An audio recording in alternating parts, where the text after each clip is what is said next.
कैसे हैं मेरे प्यारे साथियों। एकदम बेहतरीन है आप सभी लोग। और हम जो है हिंदी शब्दकोश को और ही अच्छा बनाने का प्रयास कर रहे हैं। और हिंदी शब्दकोश में जो बेटा मुख्यतः जुड़ कर के या अलग होकर के अलग अलग शब्दों का निर्माण करती हैं, अलग अलग शब्दों का निर्माण करती हैं जिनके अर्थ अलग अलग होते हैं। तो वो चार चीजें कौन कौन सी हैं बोले? शब्द निर्माण खंड में बेटा चार चीजों में नंबर एक पे उपसर्ग आता है, प्रत्यय आता है, संधि आती है और समास आता है। यानी कि सबसे पहले उपसर्ग की बात करेंगे बेटा, जिसको हम प्रीफिक्स कहते हैं, इंग्लिश में आप लोग जानते हैं। उसके बाद में प्रत्यय की बात करेंगे, जिसको बेटा आप लोग सफिक्स कहते हैं। इसके बाद में हम संधि की बात करेंगे और समास की बात करेंगे। अंग्रेजी का कोई ज्ञान नहीं है, हिंदी पढ़ रहे हैं तो हिंदी की ही बात करेंगे। तो आज शब्द कालखंड में सबसे पहले पढ़ते हैं हम उपसर्ग। तो उपसर्ग का मतलब क्या? सबसे पहले तो हमने बताया था आपको, एक मूल शब्द होता है, एक रूट वर्ड यानी कि एक जड़। तो उस मूल शब्द के आगे यानी कि पहले उप माने होता है समीप या पहले, सर्ग माने निर्माण करना, सृष्टि करना। अगर किसी भी शब्दांश को, शब्द का एक छोटा सा टुकड़ा शब्दांश को, या किसी अव्यय का भी मतलब ये होता है कि शब्द का छोटा टुकड़ा, उसको कहाँ लगा दिया बेटा? किसी भी मूल शब्द के आगे लगा दिया, पहले लगा दिया, और उस मूल शब्द का अर्थ परिवर्तित हो गया। उदाहरण के तौर पे मेरे पास आया कि मान के चलिएगा हार। हार माने हार जीत से हार। एक हार हमारी महिलाएं ज्वेलरी टाइप में भी पहनती है। अगर मैंने इसमें कई सारे बिहार, बी लगा दिया बिहार, प्रा लगा दिया प्रहार, मारना पीटना प्रहार करना, बिहार करना, नौका विहार। तो हार शब्द में अलग अलग शब्द लगाने से सहार, सहार, सम अभी आगे चर्चा करेंगे। सहार मार डालना, खत्म कर देना।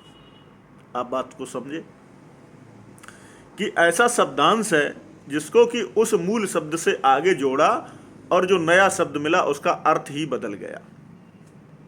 और हम चाहते भी यही हैं कि हमको ऐसे शब्द मिले, हमारे शब्दकोश में ऐसे ऐसे शब्द जुड़े जिससे कि अपने मनोभावों को, अपनी इमोशंस को शब्दों के द्वारा रिप्रेजेंट कर सके, यानी कि व्यक्त कर सके, अभिव्यक्ति कर सके।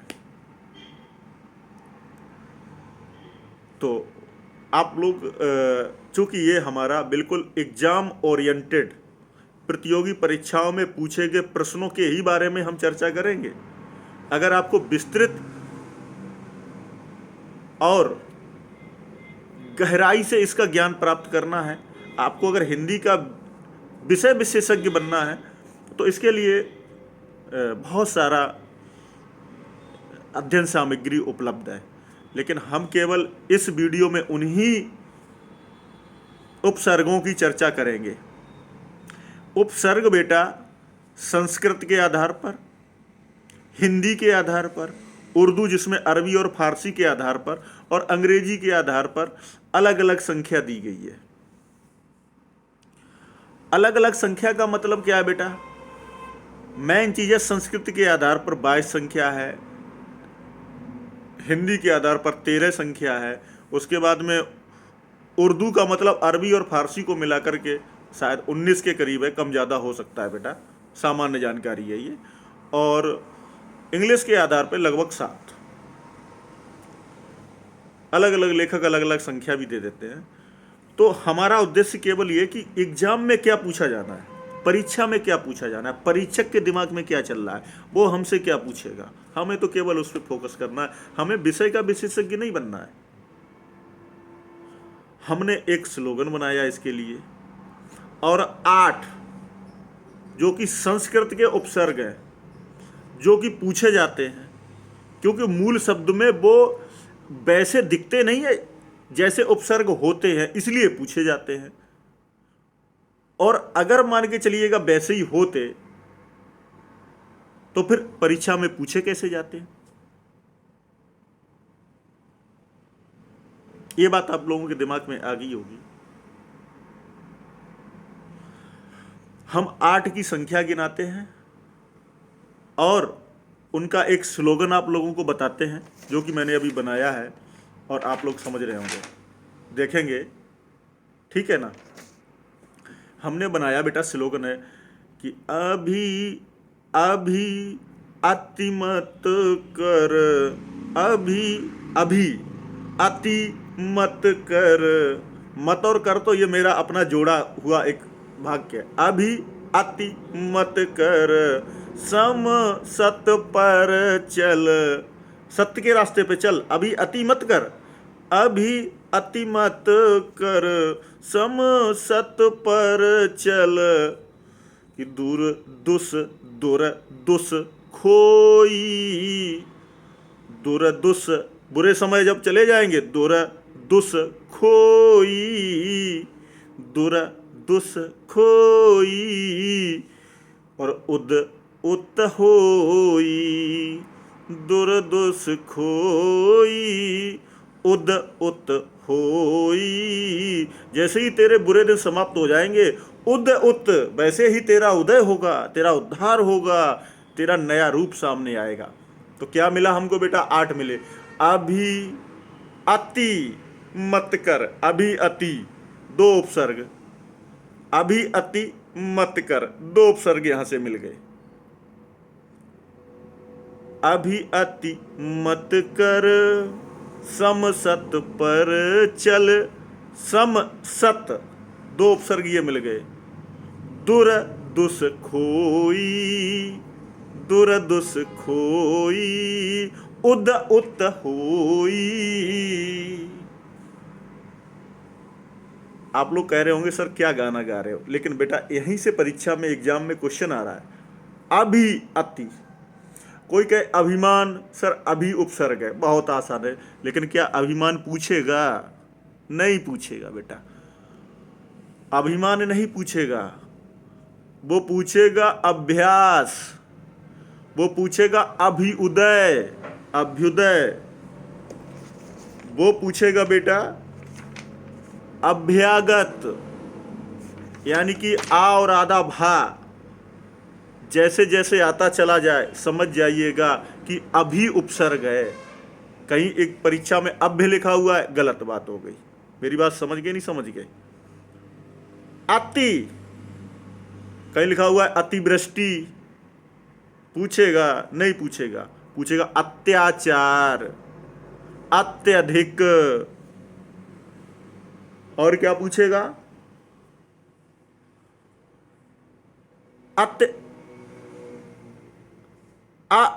या, जैसे अत्य से जितने भी शब्द बने, अत्यधिक,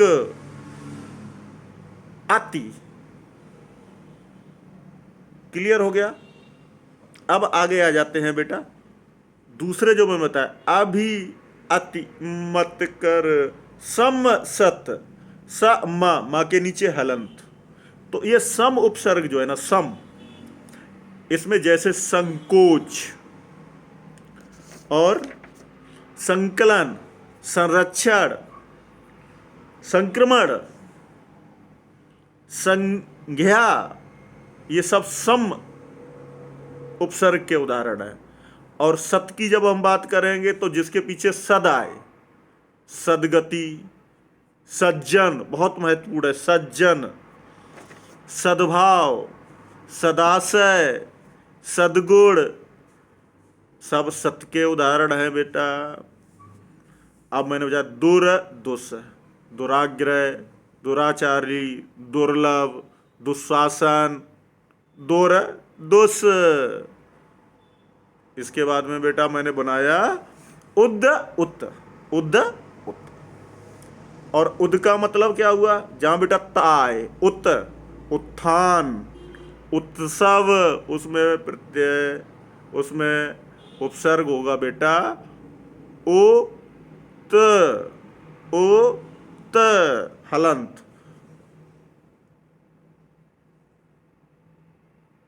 बात समझ गए। अब आता बेटा उद, उद कहाँ होगा, जहां ता आए वहां उद होगा, और जहां बेटा ता आए वहां ता होगा। ये पहचान है उत और उद की। जैसे कोई कहे उद्गम, उद्बोधन, उदयाचल, ये सारे के सारे किससे संबंधित है, उत से संबंधित है। एक महत्वपूर्ण है उल्लेख, तो उत, उत धन लेख, उल्लेख। और एक आता है बेटा बी, वी, ये व्याकरण और व्यर्थ, ये दो महत्वपूर्ण पूछे गए हैं, इससे बी आता है। तो अभियति मत कर, अभियति मत कर, सम सत पर चल, दुर दुस खोई, उद उत होई। ये 8 महत्वपूर्ण उपसर्ग हैं और 90% प्रश्न इन्हीं उस उपसर्गों से पूछे गए हैं, ऐसा मेरे द्वारा एनालिसिस किया गया है। बाकी आप लोग भी एनालिसिस करेंगे, विश्लेषण करेंगे और परीक्षा में आए हुए प्रश्नों का ही अध्ययन कर अपनी तैयारी को अद्यतन रखेंगे। तो दोस्तों, इन्हीं शब्दों की अभी एडिटिंग के माध्यम से हम आप लोगों से ज़रूर जुड़ेंगे और हिंदी में परीक्षा से संबंधित उन्हीं प्रश्नों का, उन्हीं विषयों पर चर्चा करेंगे जो कि परीक्षा में पूछे जाएंगे। बहुत बहुत धन्यवाद। आप लोग हमारे साथ जुड़े रहिएगा, हमें सजेशंस देते रहिएगा।